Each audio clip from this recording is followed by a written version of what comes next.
helping people get along. And what I mean by that is we have therapists who support people in their personal journey related to trauma-informed care and therapy. We unleash the potential of young people, making sure that they thrive from our earliest learners to teen girls.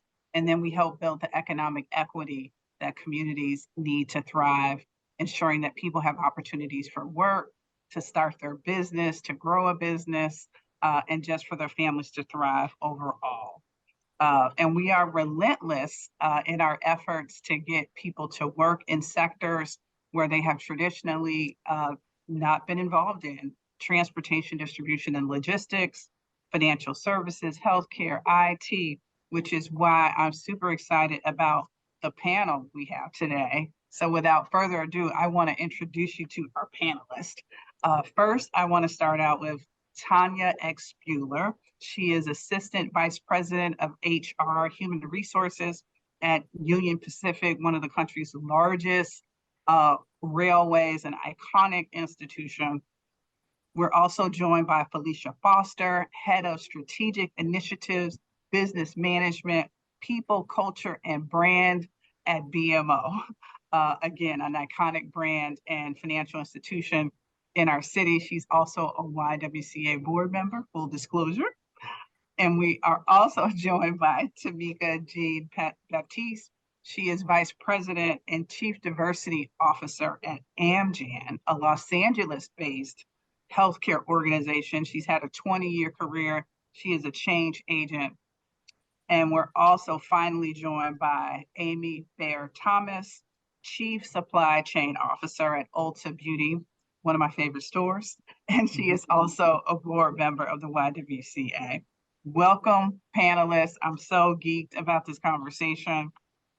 You, each and every one of you, are leaders in your field: financial services, supply chain, railway, again, sectors where women and people of color have historically been underrepresented. But I'm curious about your career path, your origin story.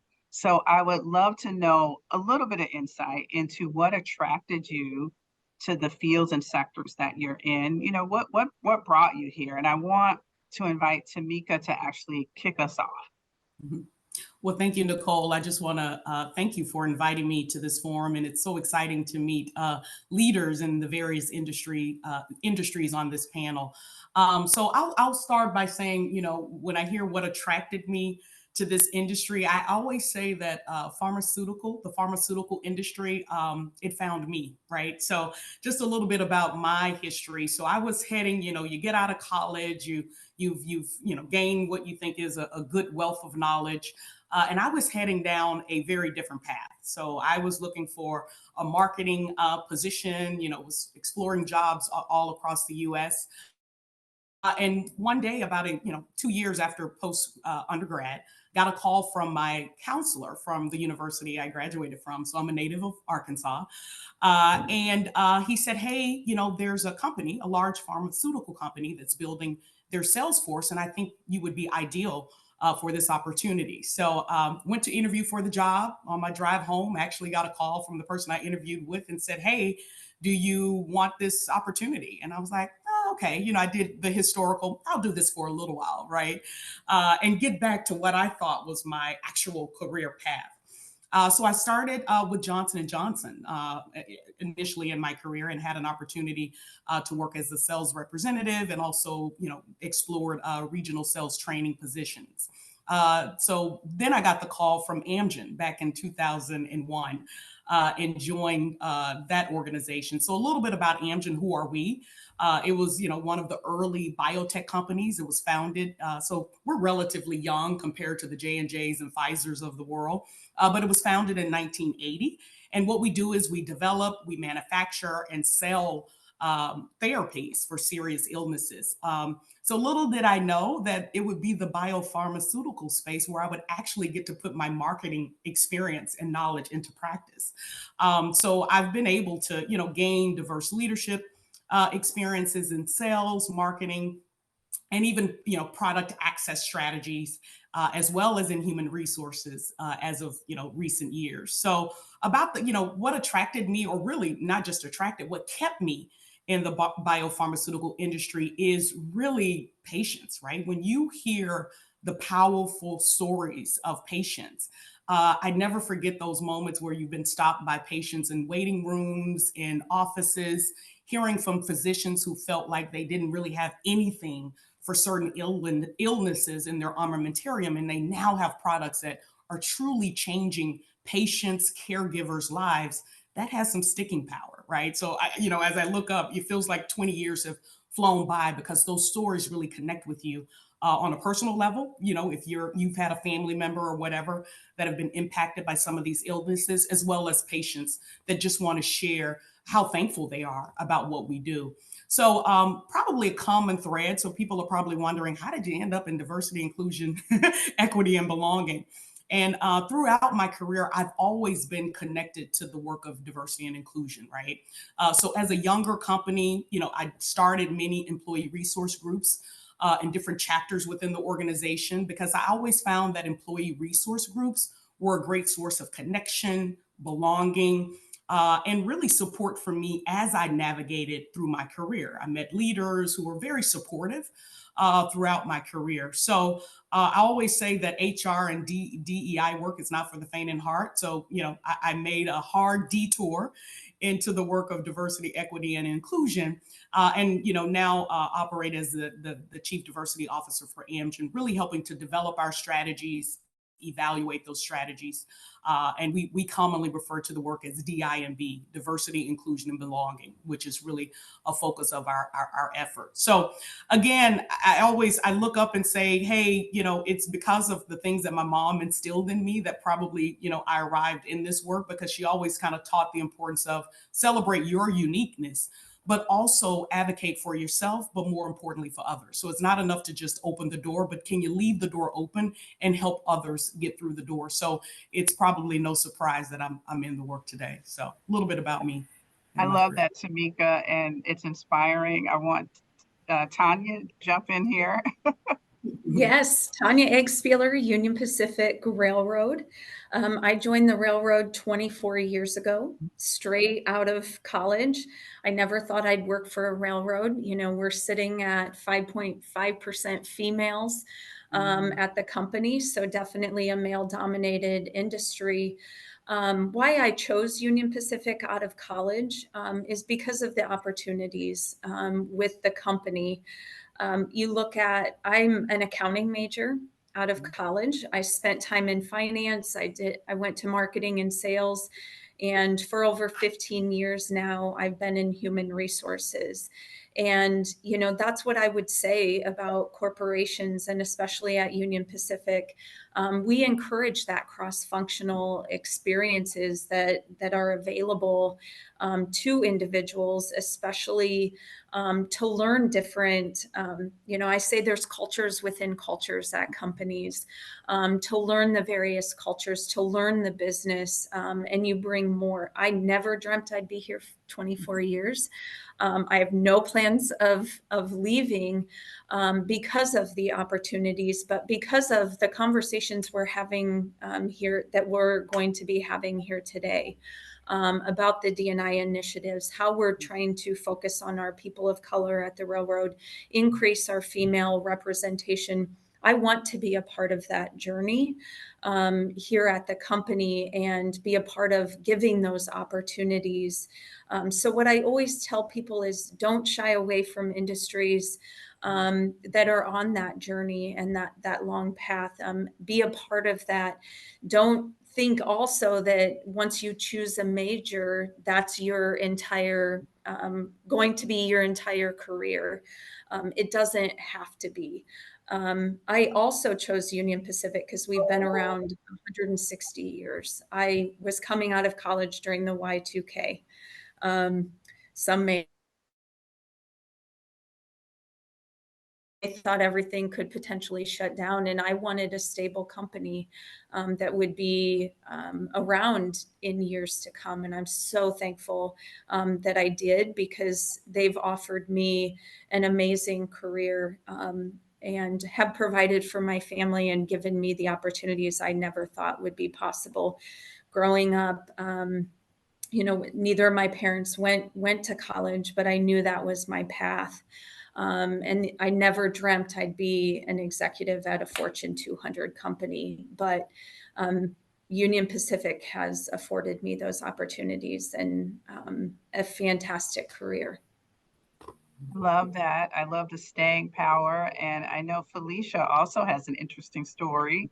Come on in, Felicia.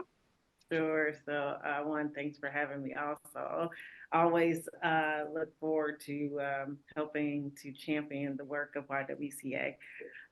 So, with that being said, I've been with BMO for 15 years, and BMO has been around now for over 200 years. We just acquired a new bank that expanded on the West Coast. And so now we're up to 55,000 employees across our North American footprint, also including the UK and China. And so as I think about where it started, it definitely wasn't one that I chose. So, as I think about when I started my corporate career, it was actually at PepsiCo, Beverages and Foods, in their diversity, equity, and inclusion department. And I was one of their trainers. And I actually trained from the point to which they trained the trainer in high school through college, all the way up to the point where I was about to graduate. And of course, similar to Tanya, in some instances, there was a big issue that was happening in our economy called our recession at the time. And so the structure of PepsiCo changed, and they literally reduced their workforce by about 20%. And the HR function actually migrated over to the New York space. And so that for me was just devastating, because I was like, I spent all these years working at this company that's supposed to be my future. But ultimately ended up moving into a computer tech firm right out of college. And what was interesting about that was that it was actually at the forefront of new technology coming into our corporate environment. And so it was interesting to me, but it was also in Bloomington Normal, Illinois. And if anybody is familiar with that, it is not the place for a young single whippersnapper. And so I was like, nah, I'm a girl from the south side of Chicago. I need to be back in the city. And so I moved back to Chicago, ended up quitting my job literally still at the tail end of the recession, but still not a great time to move careers. But interestingly enough, I got my foot in the door at BMO as an EA. And it was through a contracting company. And for me, it was more or less a matter of I just needed to get my foot in the door to pay some bills. And it was just so happened to be at Harris Bank at the time. And so one thing about me, though, is that I was very aggressive in owning my career. And so I think one of the things about me kind of matriculating across this 15-year tenure is really around one, making it very clear that I had aspirations to do some very different things, and that it was not to be somebody's EA for too long. And I gave them a reason to advocate for me. And so that then moved into a variety of different roles across the organization that, for me, has really made me want to stay. It seems like every role that I've been in has created an experience where I feel like I'm working for a different company. And so I've had my stint in DE&I, so trust me, I understand that experience. But now supporting the work from an operational standpoint and for HR, corporate real estate, social impact, communications and marketing for our global footprint, for me, that just allows me to use a different lens in how we operate as an organization, and use the skills that I've had in DE&I and other roles to make a meaningful impact there. Brilliant. Amy? All right, wonderful. Well, first of all, Nicole, thank you for having me on this incredible panel with these amazing women and their stories, and a lot of synergies. I feel like as each of my fellow panelists were sharing their stories, I thought, oh, Wow, that's another parallel. That's another parallel. But really a joy to be here today. I'm Amy Thomas, and I'm the Chief Supply Chain Officer for Ulta Beauty. My journey started in a town of 700 people in a very rural farming community in Minnesota. Small town girl. And, again, very not dissimilar. I was the first generation to graduate from college, go to college and graduate. My parents, neither one of them had the opportunity to do that. And, my dad always used to say I was a big city girl living in a small town. I had dreams, I had hopes. I knew there was a bigger world out there outside of this very small, rural, poor community that we lived in. And it just started with this desire to go out and to see the world and to understand what was beyond what it was that I was living in my everyday world. After graduating from college, I as well thought I was going to go on a much different path. I was hopeful to go to law school. That was one of the tracks that I was considering, but I needed to go make money. I had put myself through college, working multiple jobs, taking every student loan out I could possibly take, applying for every grant that I could possibly apply for. But I was tapped out. I maxed out my student loans and I wasn't going to be able to get any more money. And so I needed to go make some money in order to go and continue on with my education. And so that really landed me in the retail space, where I took my first job, and I actually moved from Minnesota all the way down to South Texas for my first job out of college, thinking I would go out, make some money, and I would go back on track on that law degree. And I never looked back. I fell in love with retail. Retail is also not for the faint of heart. I would say it's a love or hate relationship, and I love it. But it is definitely not an easy industry to be in. I've been in retail for 30 years, over 30 years. And so, when I think about my journey has been very much a lattice versus ladder climb. I think, when I think back to that little girl in small town Minnesota, who had all these dreams, I really never truly imagined. I knew I could do more. I wanted more, but I don't know that I would ever have imagined in a million years that I would be in a role that I'm in today, and have the ability and the opportunity and the influence to really make change and create significant change for the next generation in the future. And so, over the years, I would say I grew certainly in my business acumen as I did a little bit more of this lattice work, but getting experience in other parts of the business within retail, working for a big box department store, but then also working for specialty along the way, leading very large field teams, but then also leading corporate teams and working on the operations side of things. I found I would say I gained my experience in business acumen over the years. I grew as a leader and a person over the years, and I found my voice. I found my voice along the way as well. And that has all kind of brought me, I guess, if you will, to where I'm at today. And why did I choose to be in supply chain? Not different than Tamika. It kind of found me, and it found me through a leader and a mentor of mine at Ulta Beauty. I've been at Ulta Beauty for almost 8 years now.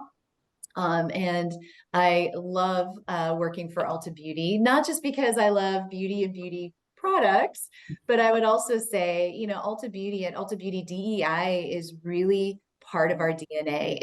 It's threaded throughout everything that we do. And quite frankly, as a female currently in a role that's historically been a male-dominated industry, championing diversity and really, leading through representation is a personal passion of mine. And we, as the nation's largest beauty retailer, have a responsibility to reflect the diverse communities in which we serve. And so that is something I'm so passionate about and can get behind as it relates to our commitment here at Ulta Beauty. And the supply chain came to me through a former leader who called me one day and said, "I know you're going to think that I've lost my mind, but I haven't. What do you think about moving into supply chain?" And it took me, and I said, well, this is, I didn't see this one coming because I was on more of a path on the operations store side. And I said, I didn't see this one coming. And she said, well, you can think about it. And I said, I don't need to think about it. I said, absolutely.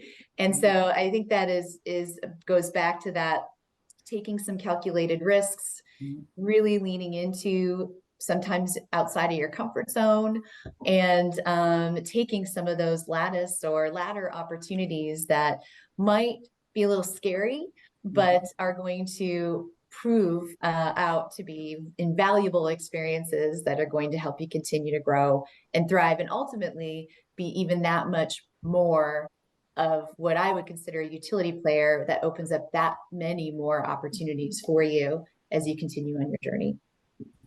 I love that, Amy. I'm learning so much, and I agree with you. There's this synergy between all of you, some shared values. I hear purpose, I hear mission, I hear cross-functional assignments, I hear utility player. I wrote that one down. I'm going to use that one, Amy. There's some staying power that got you to the top, and some of it you planned, and some of it is what I would call divine intervention. The opportunity presented itself and you were ready, which actually leads me to this next question. I mean, as individuals, you represent success of women, of people of color in your respective sectors. If we look at the external environment, it does feel like we're making progress. I mean, we're at the highest level of workforce participation by women. New jobs, the new jobs have been created. Women are represented in many of those new roles.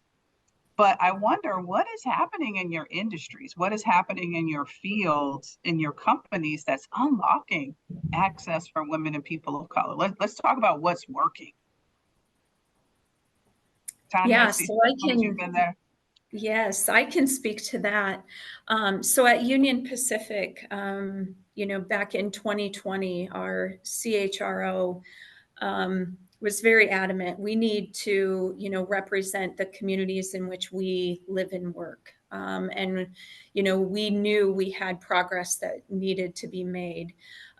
So in 2020, we launched goals that by 2030, we would double the number of females at the company to 11%, and that people of color, we would be at 40% by 2030. What that helped us do, and we publicly disclosed that, to our analysts, to our team members, to our leaders, so that everybody knew what we were striving to do and could be a part of that journey that we were on. So what are some of the things we've done to do that? We really looked at how are we bringing talent in? Where are we bringing talent in? We changed our college recruiting strategy to make sure we were appropriately getting representation in the candidates that we were bringing in from college recruiting. How are we doing with retaining the talent we already have too? We launched a sponsorship program that we call Uplift. Every executive at the company either sponsors one or two persons of color or women across the company. I would say it's a sponsorship program along with mentorship. How are we helping them grow in their career, but also how are we being their voice at the table when they aren't there? And those are executives are at the table. So we're bringing that representation to them. We also do a pay study every year with our management team. We don't own union. We're about 85% union. So their pay is according to our collective bargaining agreements. But on the management side, we needed to make sure it was equal pay.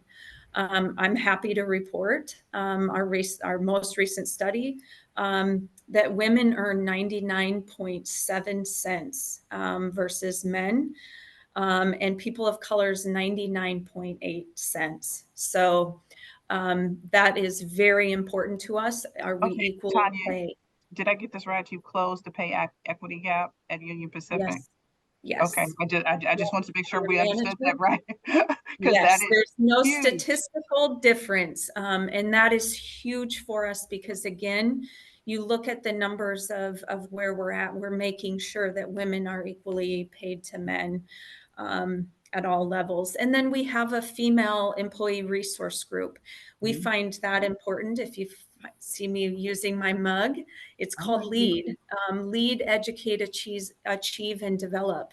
How are we doing that for the females? But the important part is it's not just for females. We need allies in through this journey as well.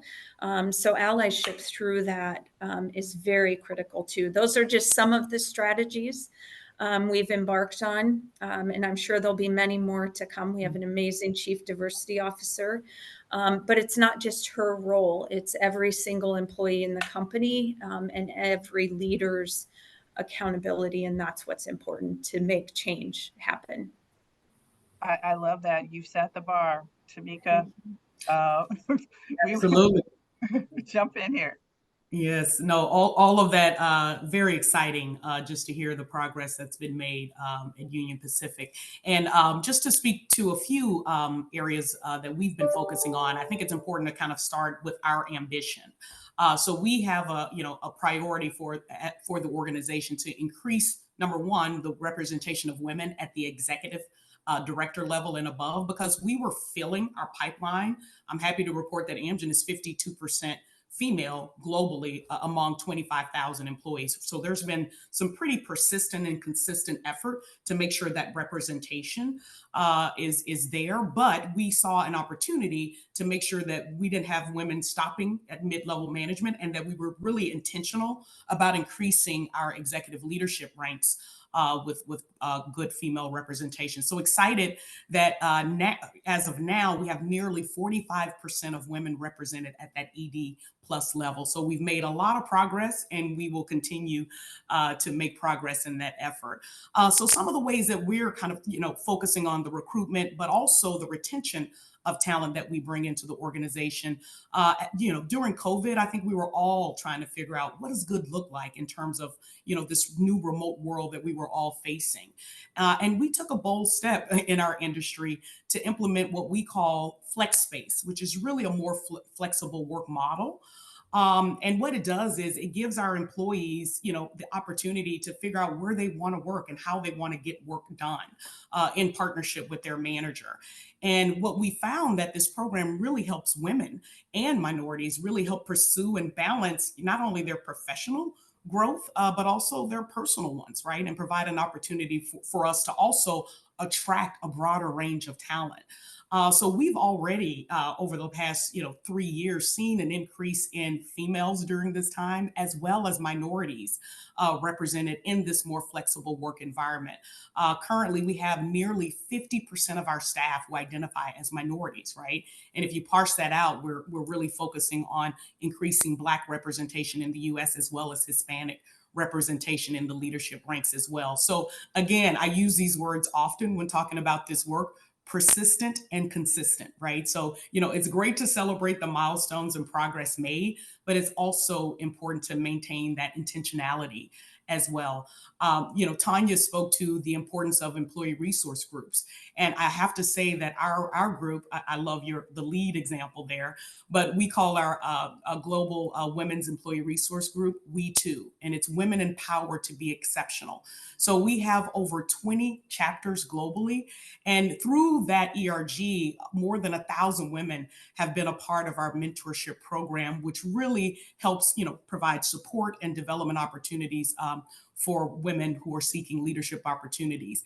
And we also added and expanded that global leadership team for our employee resource group to add a woman of color lead, right? Because we saw in McKinsey Workplace Study, hey, there's been progress, but when you kind of go underneath the hood of the data, sometimes women of color are not given equal opportunity, even when you look within the pie and the slice that represent women. So we've also been intentional about some of those things that we're doing to listen to the needs of women of color, and also devising support and efforts that help really elevate those individuals in our organization as well. So a lot of intentionality, but those are just a few of the ways that we're looking to nurture female talent and also recruit talent to the organization as well.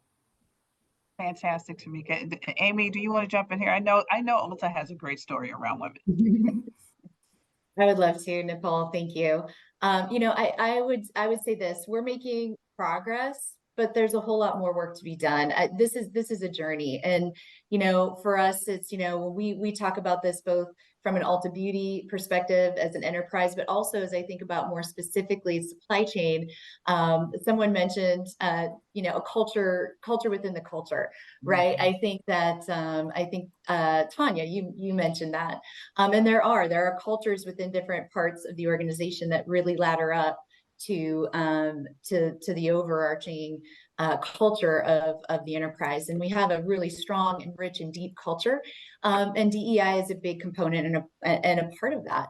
But it's a journey. And while we like to talk about the progress we're making, we also know that there's a whole lot more work that needs to be done. And quite frankly, sustainable change is only going to happen when we kind of all work together from the top down, bottoms up, and we set strong examples, and we also hold ourselves accountable at all levels within the organization and from a leadership perspective.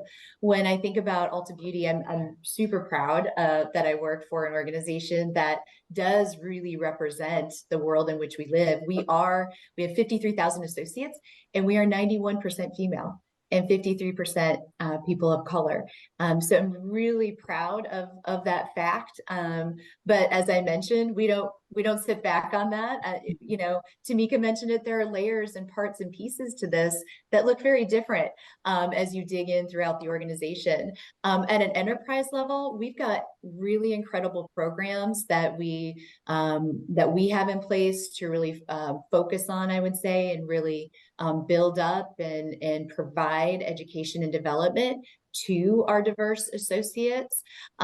We also have inclusion and action training that is quarterly training that is done throughout our organization. And it's really tied around inclusivity and understanding unconscious bias. This is now mandatory for all 53,000 of our associates. So we are really investing heavily in continued education around this space so that everyone can come at this from a place of understanding.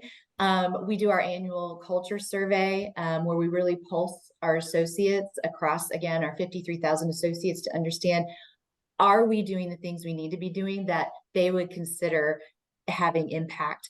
Really proud to say 82% of our associates believe we're moving in the right direction with our DEI efforts.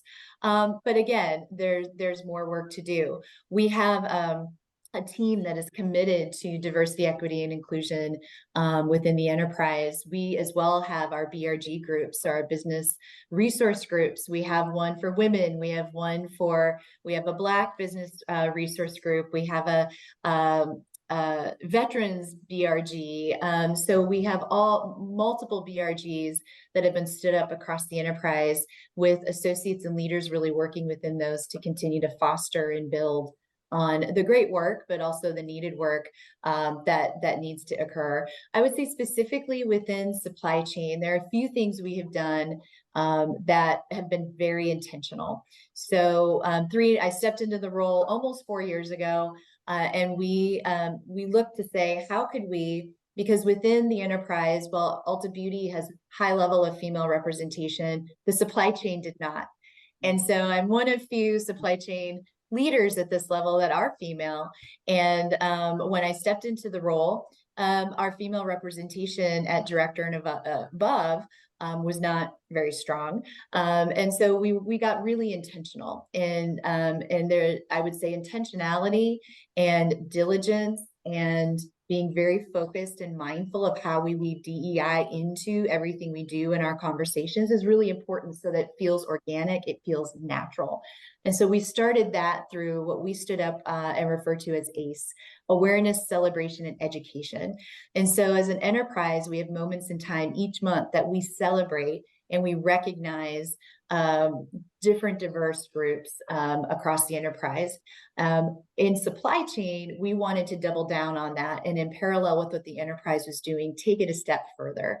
And so ACE really supports taking it a step further out in our distribution centers, out across our corporate teams, so that we can build upon the education, we can celebrate what makes us different, and we can drive more awareness around what we're doing and how we're doing it and the impact that it's having.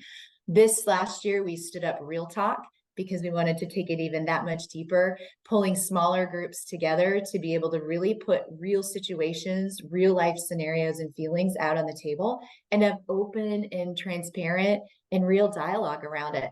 And I will tell you, we had more than people signing up than we could get into a room to have these real talks. And there was some really raw and natural and organic conversations that were taking place that I'm super proud of. And it's just the beginning of kind of really getting deep and underneath all of this. And then we really got intentional around investing in the development of our diverse leaders. I had some leaders go through the Black Executive Program with McKinsey. And we invested in sending them through some of these programs so that, you know, and I as a sponsor could continue to grow and develop and be an even bigger ally and support for our Black leaders. And so really proud of the investments we've made, both in individual development plans, very targeted and purposeful and meaningful education and development plans, but also more broadly, how we're bringing that education and we're spreading that out across the enterprise and across the supply chain. And then lastly, I would just say, proud of, because of this really intentional work that we've been doing. When I stepped into the role, since I've stepped into the role in the last 3 years, we have more than doubled female representation within supply chain at the director level and above. We have seen an uptick in our Black leaders out in our distribution centers. We're 72% people of color out in our supply chain network. And it is through intentional work. It's through that consistency. It's through that persistence and that commitment and really that accountability that we're holding ourselves to at all levels within the enterprise and within our function as well. I love that, Amy. And Felicia, we're going to bring you in on the next question because I actually think you guys are so good. I heard a lot of themes. I heard, first of all, your companies have goals and you are public with those goals. And in a prior life, I spent 20 years in corporate America between Kraft Foods and Mondelez International, great companies, but the level of detail in which is shared publicly is different today. So I just want to applaud you for that and the investments that you're making. We want to bring the audience in on this and actually do a quick poll. So hopefully my colleagues will tee that up because we want to do a quick poll and then we're going to come back to McKinsey, Amy, because I'm glad you mentioned that. I participated in the McKinsey Leadership Program for Black leaders, so I know exactly what that is. It's amazing that they do that for clients. It's a big deal. So my colleague, oh, here we go. The poll has popped up. Mm-hmm. So audience members, we have 2 quick poll questions. The first is women represent 1 in 4 C-suite leaders, true or false? And then women of color represent 1 in 6 C-suite leaders, true or false? We'll give you a minute or two a minute, not 2.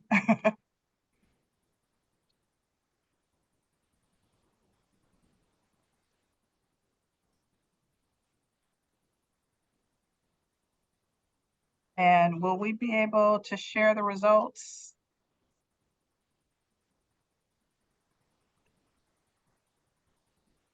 Yeah. Can everyone see that? Mm-hmm. The results? Okay, great. So here, let's dive into the reality of what we know. So let's stay on McKinsey. So McKinsey releases an annual report every year. It's called Women in the Workplace. It's a partnership with Lean In. I love this report. It's the go-to for trying to see how we're progressing. And the study says that 1 in 4 C-suite leaders are women, but women of color, it's 1 in 16. So that is a stark difference. Let me repeat that. The McKinsey study found that women represent 1 in 4 C-suite leaders, but women of color, just 1 in 16. That's not reflective of the panel we have today, but it is the reality of the report. And what the report also shares is that it's even tougher if you're an entry level woman of color, if you're entering the organization, or if you're in middle management, you get stuck. And some people refer to that as the broken ladder, the broken rung, or like it's just broken. And so their representation drops dramatically um, once they get there. So with that kind of context, I'd love to know kind of what are we doing to nurture the pipeline? Because obviously you guys have had great careers and maybe you didn't not that you didn't experience some broken rungs, but you fixed it and you moved on up, or you figured out how to keep going forward. How do we nurture this pipeline?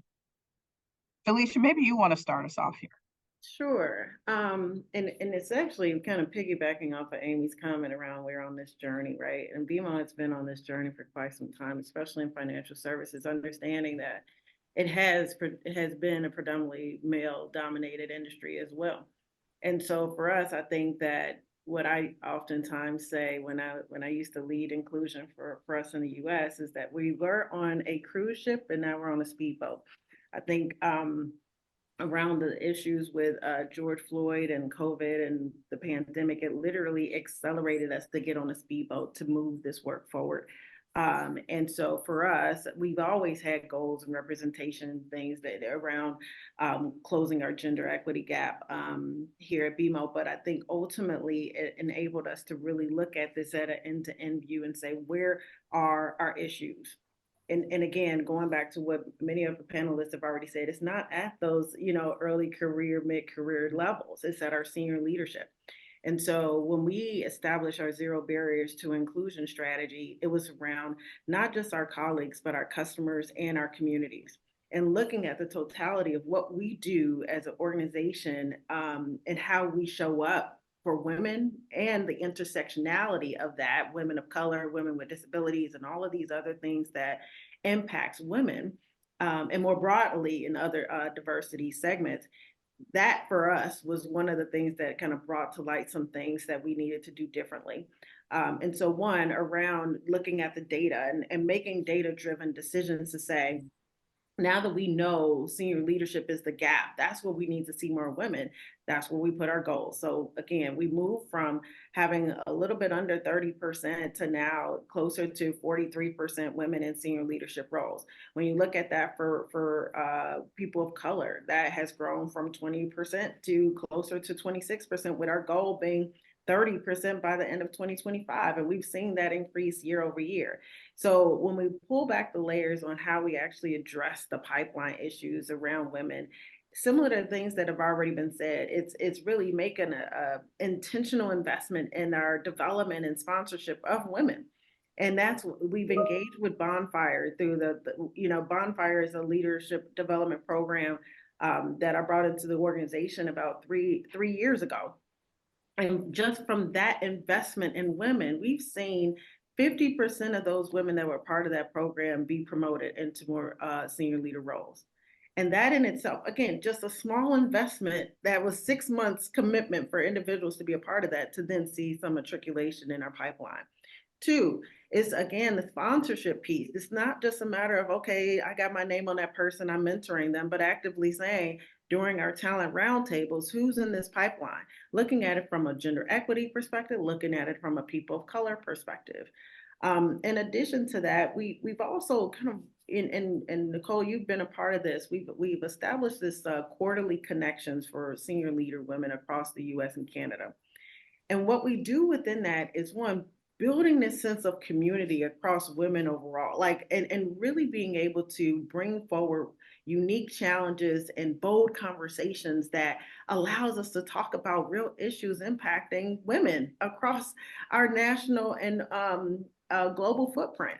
And so that in itself, I think, builds that community where people feel like I belong here. I feel like I have a sense of community and connection with folks that have similar things with me. And then even going back into the pandemic, that brought forth another unique set of challenges with caregiving and parenting, and caused a lot of women to go out of the workforce simply because of it. which then impacted our GDP and a number of other things that ultimately drove our workforce going down with women representing that. And so that in itself was another piece that we said, okay, we need to figure out a way to ensure that the roles we're moving women into aren't just roles that are eventually in 2030 and beyond going to be taken over by generative AI, but are they going to be in wealth generating roles that can ultimately impact our economy, that can ultimately drive us having innovative thinking and mindset that can take us to being a future ready bank. And so, and I can go into a number of things to which we've done, and I think which has been phenomenal work at accelerating the mission and work of women and women of color. But even more so is really around that intentional effort, leading from the top, ensuring that everyone has this accountability, not just diversity, equity, inclusion, that this isn't an HR-centric problem. This is a company-wide problem that we all have to take accountability on. And the last thing I'll mention is one thing that we rolled out, and this is also new and trailblazing for the financial services industry, is that we rolled out a Ujima e-learning. And this Ujima e-learning was specifically around bringing forth insights and awareness around the Black experience. And this came out of George Floyd, and the intersectionality around women of color and Black women in that e-learning was really to help people understand, like, where did all this come from? Like, we didn't just start here. We didn't just start at George Floyd, and helping them understand where this issue bubbled up from to where we are today and where we take things forward. That can really help and bring forth a level of awareness and education that everyone is in tune with. And that ultimately ended up driving 85% participation with helping people create a more inclusive environment for all. Okay, you're on mute. Nicole, you're on. Couple things. One, I want to double down on the environment that is at BMO. I've had a chance to be in the room with some of the top leaders at BMO, and I had to clutch my pearls for a minute and just pause, because I just believe that it was a wonderful thing to see the diversity in the room at the top, and then to see those women leaders standing shoulder to shoulder together, supporting each other. So I want to call that out. But I've heard sponsorship come up a couple of times. And when I was at Kraft and Mondelez, I had a sponsor. I had a sponsor that I knew about, and then I had a sponsor that I would almost describe as the invisible hand. Mm-hmm. I didn't know what was happening, but something was happening. So does anyone else want to comment first? Because I want to make sure everybody understands what the difference between a sponsor and a mentor is, just in case there's some folks who don't know. So if someone wants to volunteer to define that, and then because I heard Amy say a sponsor, who else wants to comment on this sponsor and then define it?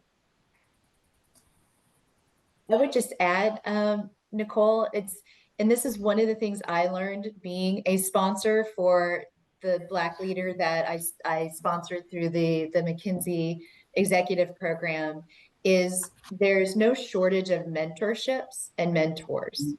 There's a shortage of advocates.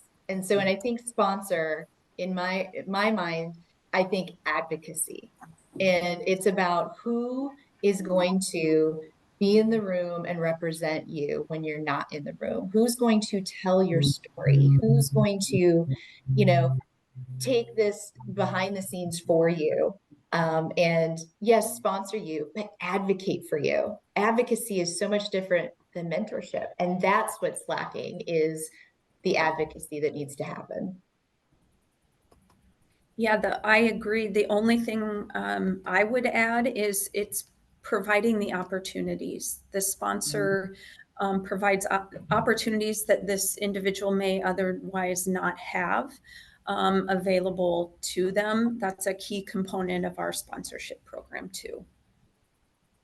I love it. I love it. We need more sponsors in the world, less mentors at all levels, because that is definitely how things happen. So we've sort of talked about it a little bit: diversity, equity, and inclusion. And some of your responses, you've talked about actions that your companies are taking to help create a sense of belonging. to ensure that people can thrive. And I feel like when I read the McKinsey study, that's one of the things that sometimes people felt like they didn't feel. So when people were at that entry level and middle management, and I heard all of you also talk about humble beginnings, right? First generation, uh, I'm first generation, like, and when you think, and I can remember my first job out of college, I had to buy a car, and it was back during a time where you took your award letter, offer letter from your company to the car dealership. I'm dating myself. And they would just give you the car. Now they don't do that today, but that's all you needed was a sheet of paper. But I could remember before I got the car, a representative from the ERG called me and said, we know you haven't started, Nicole, but we're having a meeting and we think you should come. And, this little girl from the south side of Chicago said, I don't even know where this is. I've never been to this suburb and I don't have my car yet. So I'm not coming. Like I would just sort of immediately, I'm not coming. And the guy said, he said, I'll pick you up. I want you to be there. And I know that's a small thing. I took it for granted when it happened. But when I look back, those little things help create a sense of belonging. And for me, that was a whole new environment. So as we think about this external environment that we're in, there's some backlash, some might call it attacks on diversity, equity, and inclusion. And we're seeing it everywhere. We're seeing it in the boardroom. We're seeing it on college campuses. We're seeing it play out in our government, quite frankly, is polarized. So I wonder, what do you guys think? But that's a big question. But I do want to know, because you're thinking about these things. What does that mean? Either what does it mean to you personally, or what do you want to say from your company perspective about it?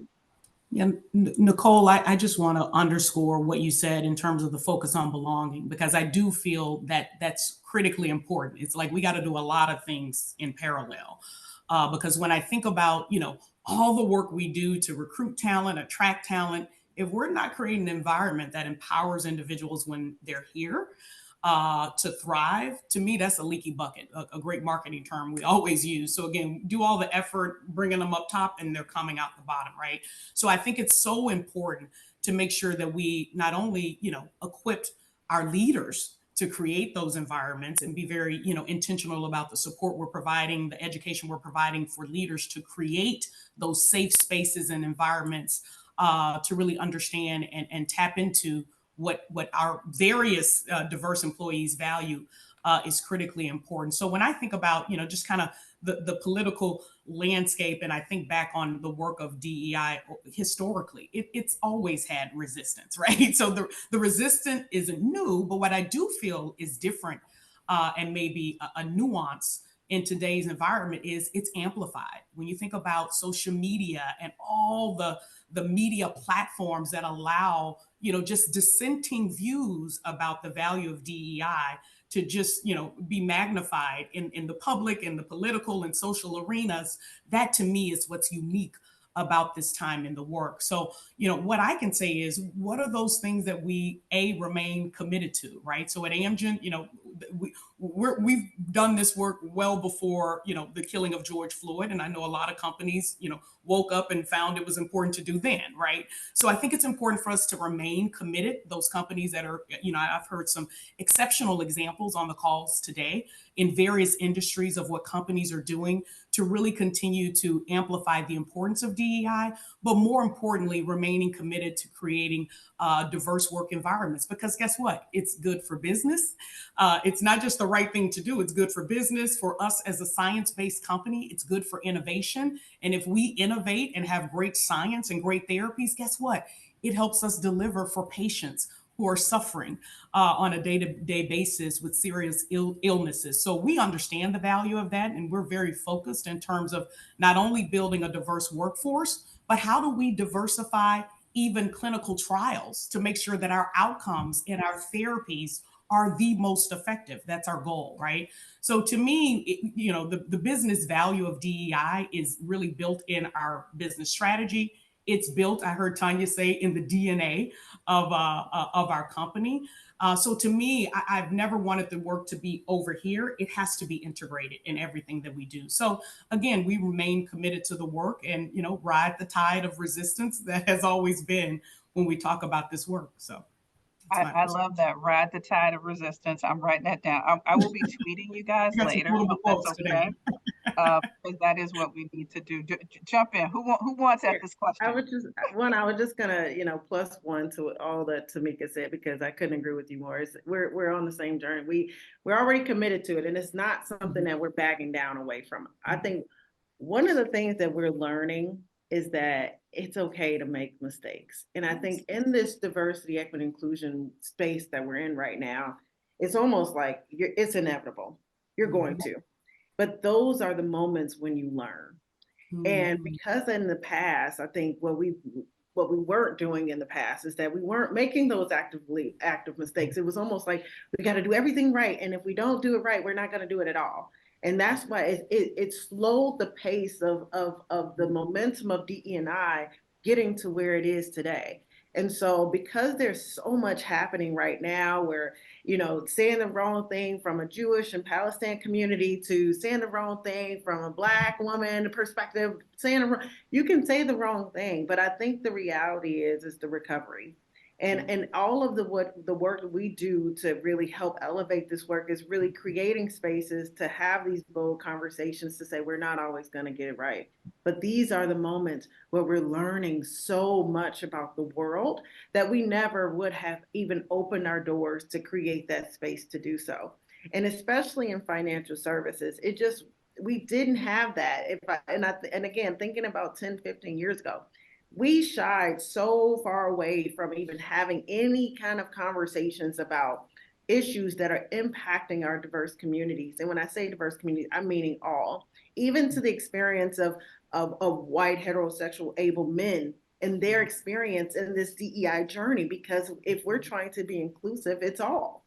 And so how do we create this allyship mechanism in this environment where we're saying all, but we're excluding others?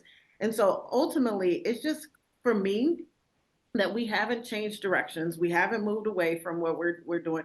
We do have a risk mindset of any type of regulatory impacts that we may have that, we need to be in tune with, especially with our affirmative action going away and how we connect with the universities and things like that. But ultimately, it's really just changing the conversation and getting to the crux of what does an inclusive environment where people feel like they can belong and thrive look like, and bringing that to life.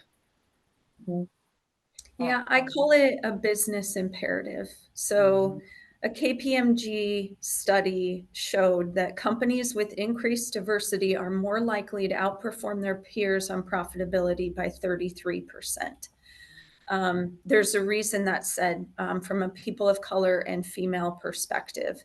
So it's a business imperative. What I also say at Union Pacific, what we're trying to do to attract more females to this type of work isn't just going to help support females. This is for their male counterparts too. If it's from childcare to scheduled work, it not only benefits females, it's our entire employee base. That's what I mean by business imperative. And we have not taken our hand off of the throttle. That's how you operate a locomotive. So, and it's going to remain that way unless, obviously the political and legal landscape, if it changes, we will. But I have to celebrate in 2023, in our 160 plus years, we have our first female president, Beth Whited. That's huge. Wait, can That's you repeat huge. that again, Tanya? Are you Yes. saving? You buried the lead, Tanya. Yes. And I still say it and I get goosebumps. In how many years? First female president in of over a 160 years. Yes, as a company. So that's the type. We have 4 female board members now at the company. That's what we need to continue to see. to see that increased profitability. Ultimately, when you're a publicly held company, that's one of your main goals. We have to have returns to our shareholders, and the more diverse we are, we're going to meet our financial goals as well. Yeah, I agree. When you think about diversity, right, and it being a business imperative, diverse perspectives and experiences is what shapes and transforms companies and culture in meaningful ways. It's certainly tied 100%, I believe, to the performance, as Tanya, you just shared through some of even the studies that have been done. But it also is what really shapes and transforms the way you work, how you work, what you do, and quite frankly, the future, which I know is what we're all talking about here today. And truly, it creates a more powerful advantage when you think about having those diverse experiences, backgrounds, diversity of thought, all sitting around the table. And it's a shared responsibility. And when we think about it, at the crux of it, it's about it's about humans and being human and the human element to this. And for Ulta Beauty, I mean, we remain committed. It is absolutely, it's one of our values, championing diversity. It is core to what we do and threaded throughout our DNA and all that we do. We remain committed to the great work that we've been doing, but also the needed work that must continue to happen. And when you think about the beauty space, beauty is a form of self-expression, and every single person is an individual and expresses themselves in different ways. And that is what our entire company, and quite frankly, the industry in which the beauty industry is all about. It's about that self-expression, being able to bring your authentic, true self and use beauty to communicate that to the world. And so we remain fully committed to our journey and what it is we're going to continue to do, and to help as we can influence those around us. I love it. This is music to my ears, because I heard we're not only going to ride the tide, we're not backing down. We're not taking our hand off the throttle. And it's about mission and purpose, but it's also the bottom line, right? It's sort of a business imperative. And I do want to also brag a little bit on you guys again, and one with Union Pacific. So I want to say, we've been talking about diversity and pipeline and belonging. One of the things that Union Pacific supports the YWCA and other nonprofits on, and the Cook County Workforce Board, is helping young people in that 18 to 24-year-old category who may not be on that college track, are still trying to explore what they want to do. And we are bringing women. This program is focused on women. And imagine, and we're unlocking opportunity to them. They get paid training over a multi-period time, with the goal that, hey, they become a full-time employee. So we love unlocking that. So thank you for that. That's something that you're doing. And then for Ulta, I was recently in a store, so I probably in Ulta a little too much, but but what Not I according love, to Amy. not She according wants to you in there Thank you, more. Nicole. I know. But what I love is you even see it in the store. So for the B2B organizations, it may be, but Amy has an interesting feeling that their retail operations, you see it in the diversity of the associates. You imagine something like beauty that 40 years ago was one standard. There was one standard. Uh, and as a little girl, I may not have thought I fit into it. And now we're in this moment where I feel like Ulta has created this space too in the retail environment, where it's we are unleashing your beauty, and leaning into that. So I love that as well. And then the other thing I'd lift up is one of the great programs we have at the YWCA is Tech Girls, where we support young girls, and we try to in elementary school, but we're doubling down on support for them in science, technology, engineering, and math, all of the subjects you need to win. If you're in pharma, if you're in financial services, if you're in supply chain, railway, those are the things that you need to win. And we're trying to catch them before they start to shrink, right? Because they get to fifth grade and they're excelling at math and science, and suddenly Instagram happens. I don't want to be the smarter than this boy. I can't upstage him. Yes, you can. So we want to catch them there. So I want to lift that up as well. And we are going to get the questions. We got 5 more minutes. I do want to talk because we've shared a lot. I could talk forever with you guys. We could, because I know you have more stories to share. But what I do as our final question before we go to some of the audience questions that I see are coming in is, hey, this month is about women's futures, right? I want to know a little bit about what you hope. What are your hopes for a future for women and people of color, particularly through the lens that you operate in, the industries that you're in? I think about AI. I think also about, other forms of emerging technology. We're actually, the YWCA is a part of a group that wants Chicago to be a quantum tech hub. And when I think about that, I want women and people of color to be at the forefront. So I welcome either you to jump in. What do we want? It's 2060. What do we imagine for women and people of color? Well, I'll start. I loved the initiative that Felicia spoke to, what you called it, right? No barriers to inclusion, right? I think that's a great tagline as we think and look forward. And of course, you're talking about quantum technology and other things. You, of course, have to go to Chat GPT and think about, hey, 2016, what does the future look like with women of color and women in general? Are part or the primary creators of what that culture feels like. And I love the 3 words that came out. It's vibrant, it's inclusive, and it's innovative, right? And we talked a lot about kind of the business case for DEI and why it's so important to have diverse representation, perspectives, and ideas at the table, right? It enables us to be better as individuals. It better enables us to deliver on our various missions for our companies. And to me, I just think it makes for a more vibrant community. So I just wanted to share that because everybody starts now their presentations with what Chat GPT says. So I thought it was befitting as we look ahead around the topic. So there you go. I love that.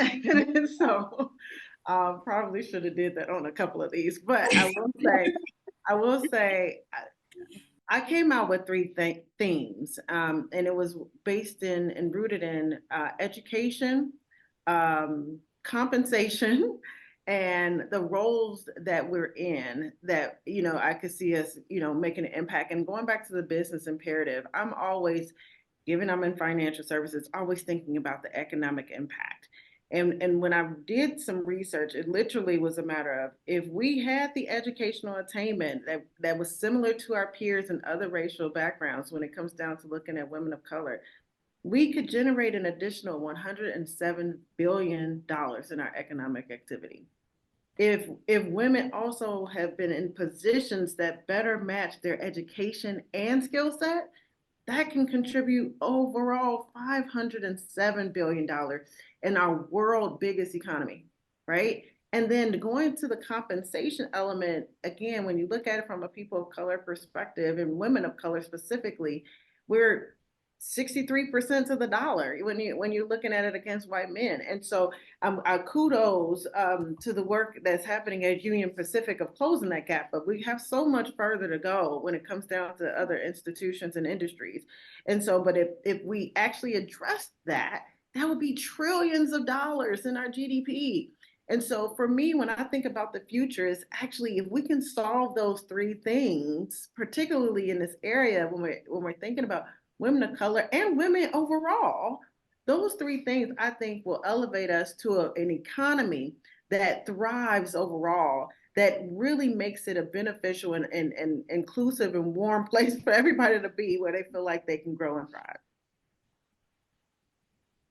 Yeah, for me, it is equality. And what resonates with me and what I would love to see in 2060 is it's not the underrepresented groups saying what they need.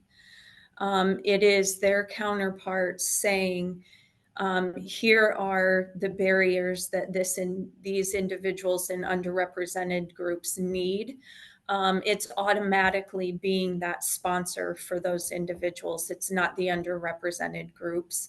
That to me, there's an image, equality versus equity, and it's a little boy trying to see over a fence. That to me truly shows I want their counterparts bringing that individual box to stand on with the binoculars, whatever it is, so that he can see exactly what everybody else is seeing. He or she, whatever that underrepresented group, that's where I want to see us in 2060. I would just build Or on earlier. Or I would I- love if it's even earlier. We don't have to wait till 2060. I agree, Tanya, and I would just build on what Tanya and Felicia and Tamika have already shared, because such great insight, and I would agree and double click on all of those. I would add that equal representation, and that it is less about having to continue to have this conversation, that it truly is just the way in which we think and we live, and it is unconsciously part of who we are and how we act. And that, I'll build on with a few words: authentic, judgment free, and empowering for all.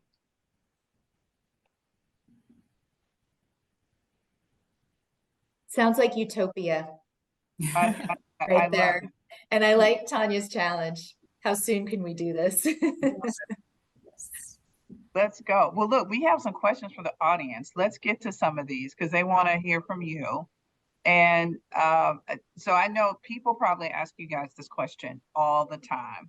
But if you are seeking a mentor, if you are seeking a sponsor from someone who's in the C-suite, what's the most effective way to do it, to approach, like, just how do you find someone? So I actually mentioned this a little bit in my introduction, and it was really around giving people a reason to advocate for you. And a lot of times it's a matter of, it's not always that, sometimes you're like the hidden talent, right? People just don't see you. Somewhere and you're in a role that you may not have access to. And so it's not a matter of, sometimes you have to select it, but if you're doing the work, and I always say, just get your job done first and do it well. That's probably first and foremost. Two, when you show that you're capable of doing more than what you are here and hired to do, and you're showing that you're capable of doing more, whether you're on board external boards, you're doing ERG stuff, you're like, those are opportunities to become more visible, especially when you're in hidden roles. And I would say beyond that is connecting yourself with mentors that can evolve into sponsors, and those mentors that have the professional capital, they're in influential roles, and they can actively make decisions on your behalf. Those are the mentors that you want to build solid relationships with, that they see what you're capable of, so that they already have the ammunition to advocate. I think a lot of times you think, oh, I'm just going to get someone that's going to sponsor simply because they like. You rock. And please know that I'm your ally. Nicole Robinson, CEO of the YWCA Metro Chicago, is your ally and will be supporting you. Thank you for your support of the YWCA.